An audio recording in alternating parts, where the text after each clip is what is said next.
Hello, con à. Gì hả? À, Yêu mai sao thế đấy? 我要東西哦，歡迎我哋嘅太太公。Cùng cái mấy, cùng cái bà.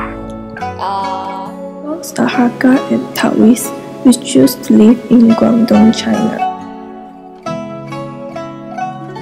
Around 1898, my great-great-grandparents moved to Perak, Malaysia due to the high demand of workers from the growing economics of Malaya. They are married before they moved here. At that time, they came here to work as a farm, and soon, 1901, they gave birth to my great-grandpa in Sapute. After growing up, my great-grandpa worked as a tin miner. At that time, the technique used for tin mining were dulang washing and gravel pump. In 1926, my great-grandpa married my great-grandma. This happened before World War II, and in 1925, my grandpa was born in Sapute. When my grandpa reached 6 years old, the Japanese army landed on Malaya. During World War II, their life at that time was very difficult, with no rice, no meat, and no food.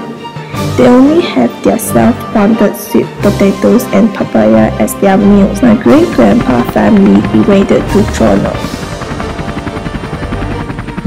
And whenever my grandpa caught sight of the Japanese army, he would hide under the sluice box. My grandpa had seen a lot of people being killed whenever they were discovered by the Japanese army. In 1945, when my grandpa reached 10 years old, the Japanese retreated from Malaya, but the peace is not back yet.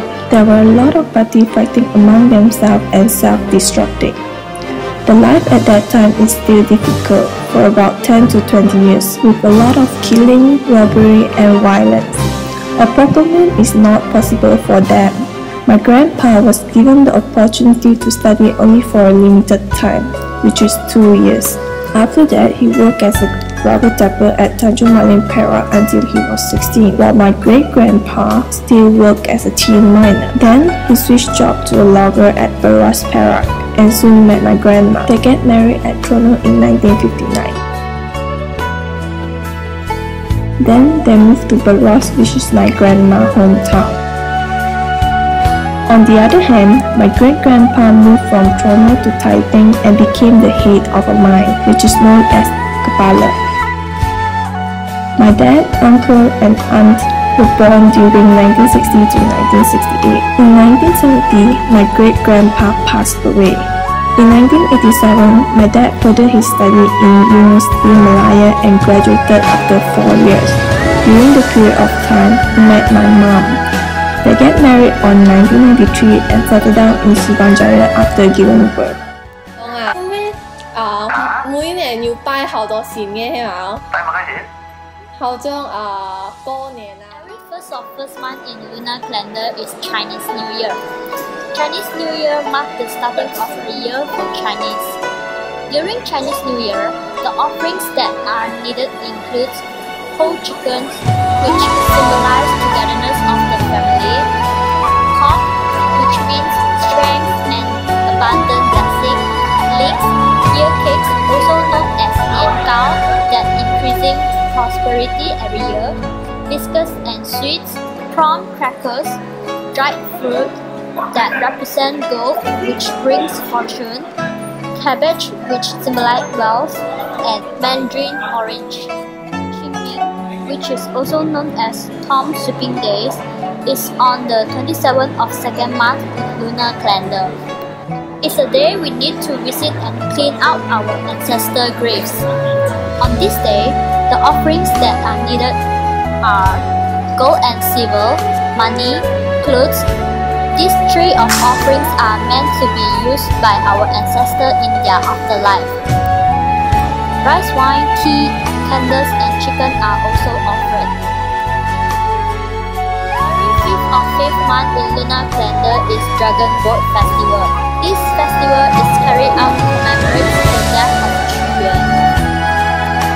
During this day, the offerings that are needed include rice dumplings, tea, and incense sticks. Every 13th of 6th month in lunar calendar is Tuban celebration. This celebration is to worship Tuban, which is an ancient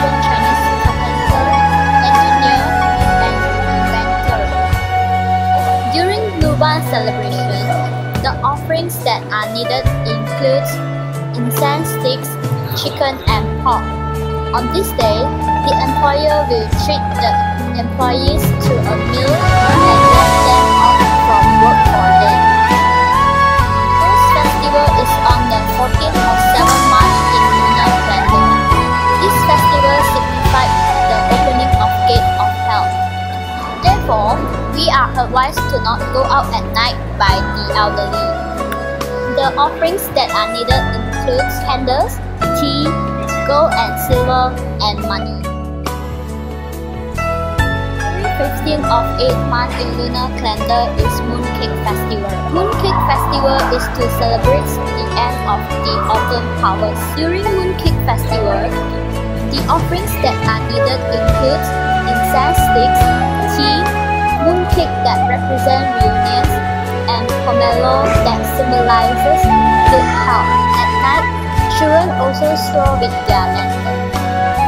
After Mooncake Festival, we also celebrate Winter Solstice Festival, which is on the 15th of 11th month in lunar calendar. Winter Solstice Festival is a symbol of the beginning of winter. During this day, the offerings that are needed include incense sticks and tangyuan, which symbolize togetherness and reunion of a family. The last celebration of the year is Raya celebration, which is on 16th of 12th month in lunar calendar. Raya is a celebration for the old god. It's also known as Tutigong, and it marks the end of a year. The offerings that needed on this day are incense stick is still a must, candle, tea, chicken, and earth god clothes. 安妞就應該冇乜雞同事開嘅啦，講拜拜。拜拜。 For Chinese, celebration and festival which are celebrated annually is marked down on the lunar calendar. For Kok'S family, every year there's a number of important celebrations and festivals which must be celebrated and prayers cannot be neglected.